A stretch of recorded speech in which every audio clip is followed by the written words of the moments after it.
আমরা এখন খাচ্ছি 8 কেজি ওজনের পোলট্রি মুরগির গোস্ত। সেই স্বাদ। নো স্বাদ।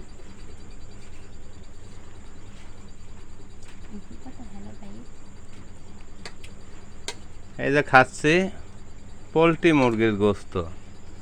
তার নাম হলো সেই স্বাদ।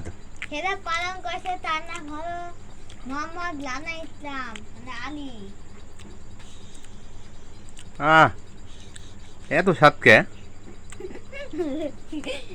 সেই স্বাদ। 8 কেজি মুরগির ওজন তো, তুমি তো চালুই করনি, আবার হয়ে যাচ্ছে। এই জন্য সেই স্বাদ। বেসাদ বেসাদ।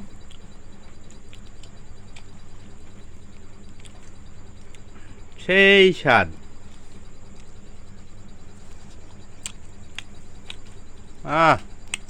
এত স্বাদ কে?